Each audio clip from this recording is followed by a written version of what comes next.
Record. Okay. Here we go again, folks. Hi, guys. This is episode 3. Yeah. I'm Luke. I'm Jules. And we're here to talk to you about some nutrition issues. We've identified 3 problems. 3? There's 3. There's only 3 problems. 3. Wow. Just kidding. We're not talking about problems, my problems especially. We'll be here all day. So we're going to talk about these 3 problems. There's people when they start, they want to get healthier, they want to be fit, they want to do other things and more things with their life and live with vitality. Right. Identify 3 problems. And one of them meaning a micronutrient consumption issue. Yes. We're going to talk about that. And that's what this video is about. The next 2 videos will be about macronutrient consumption issues, and the third one will be digestive. Yeah. So those are 3 things that we talk about. What I want you to take away, what we want you to take away, is the principle behind these issues, and later on, we'll have another video that'll post more information on what to do about it. So I want you to understand these things first. So, make sense? Totally. All right, let's do this thing. So, yeah. So micronutrient. What are micronutrients? All the little things. Micro meaning small. The little tiny things that make up our whole systems. Yep. Yeah. So when you consume food, right? You have to put it in your mouth. You have to chew it. It starts with the breakdown process. Starts in your mouth, and then it goes into your stomach, right? And after that, your body should absorb it, right? And it should break down that food and be able to utilize it in a way we should. Yeah. To make you efficient. Yeah. So it literally, we're basically going through these videos in reverse order. So digestion breaks it down into macro, and then eventually into micronutrients. So so we're talking about micronutrients, and micronutrients are important. Very. Okay. So this is important. A chain is no stronger than the weakest link, and life, after all, is a chain, right? So there are so many people that have issues with their. I'm not going to show you that yet. Hold on. A lot going on there. So get this first. So a lot of people have issues with their eating, right? Some people eat a lot of calories, and they continue to eat more calories than they need because they have a micronutrient deficiency. So your body may need more micronutrients, so it requires more caloric intake to reach a micronutrient need. So you may not be necessarily hungry, however, your brain is signaling to you to continue to eat food because the food you're eating may be very, very lacking of nutrients, micronutrients. So if your food's not good, you're not consuming all the micronutrients necessary. It's just that kind of chemical reaction in your body and your brain going, I'm starving, but you're not starving. Right. Yep. Yeah. So if you're wondering why you have those issues of why am I still eating and I'm not even thinking about it and I'm not hungry, but it's still happening, it's your body's way of saying that it's not getting what it needs. Right. So if you want to look at it that way, not that you have a problem or you have a carb addiction or whatever it might be, you just might not be eating the right foods for your body. I mean, mind blown, right? Yep. Bam. Yeah, so speaking of mind blown, let's go to, let's understand micronutrients. So this, you don't necessarily, this is not going to be in the test. I was going to say there's a test on this. You have to know everything. No, you will not. So this is the Krebs cycle. So the Krebs cycle is what is important to basically fuel your muscles. So in order for your muscles to fire, in order for you to lift heavy objects many times, you have to consistently engage in the Krebs cycle, and it just does it automatically. You don't have to think about it, right? So what it does is it's a pathway for cellular energy. Okay, all of your cells use this cycle. All right, so it uses micronutrients to do that. And this is, I just want to point out this is one metabolic pathway out of a lot of them. Billions. Your body has a lot of metabolic pathways. So, did you see that? I did. Yeah. So I want you guys, before you look at that, I want you to look at choline at the top.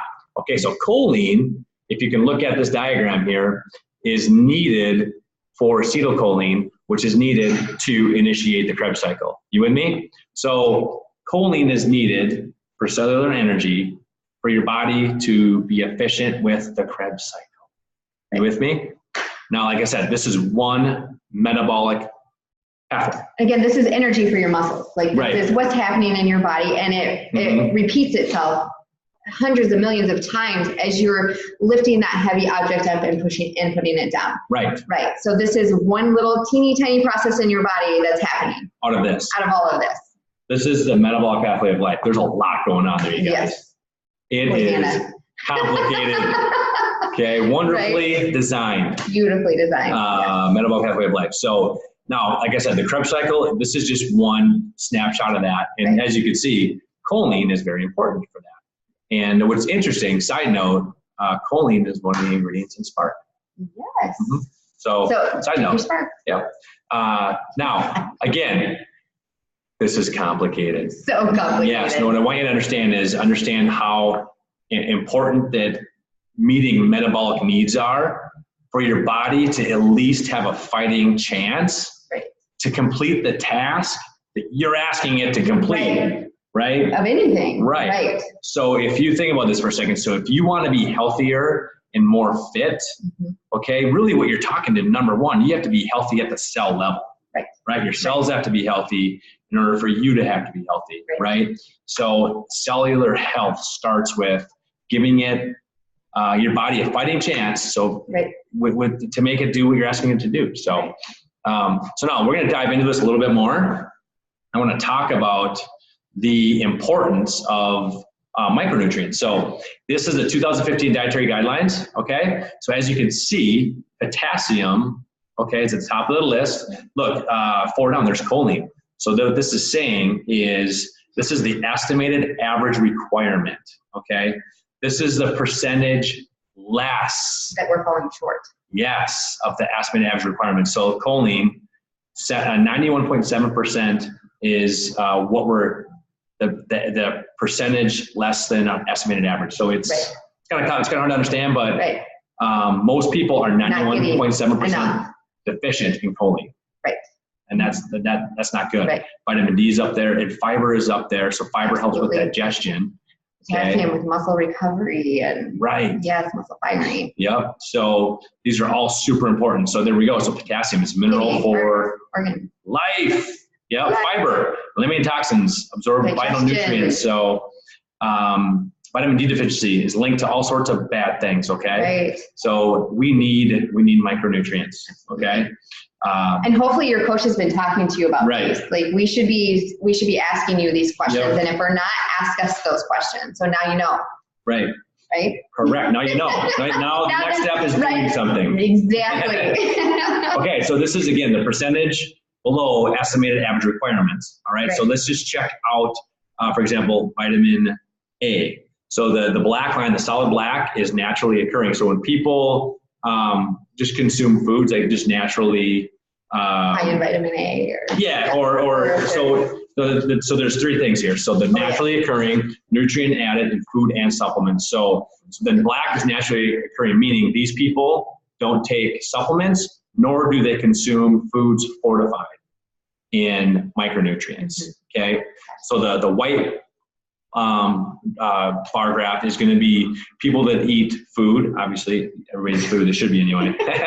And then but yet they have fortified foods like cereals and breads, and there's milk and all milk fortified with vitamin D. Yep. So those people do natural occurring and fortified foods. The last one is foods and supplements. Okay. All right. So now vitamin A, for example, let's look at that. The estimated average requirement for just people that consume foods without fortification or supplements, they are at 75% below the estimated average requirement. Okay. The nutrients added, so people who consume fortified foods, they're about 45% below that requirement. And look at the food and supplements, the vitamin A. Right. They're having food and they're having supplements, but they're still at 30% below estimated average requirement. Okay. So my suggestion would be to use a multivitamin. Right. And we'll talk about that more in a later video so you understand that and what you have to, what your options are. Yeah. So this is super, super important. Anything else to add, Jules? No, I don't think so. I think just going back to how our brains work and our bodies work and the nutrients or the micronutrients that we're getting, understanding those things, understanding that you need to eat and have a good digestion and all these things, they all work together. So again, don't be overwhelmed by the little tiny pieces, but we're thinking bigger picture, that they're all working together. So we're working with you to help you fill those gaps in that nutrition. So stay tuned, because it's all going to make sense. It's all going to come full circle. Yep. So just hang with us and just know that those things. But again, if you're having questions or want to talk more about this, let us know. Help me, help you. Yes. And I will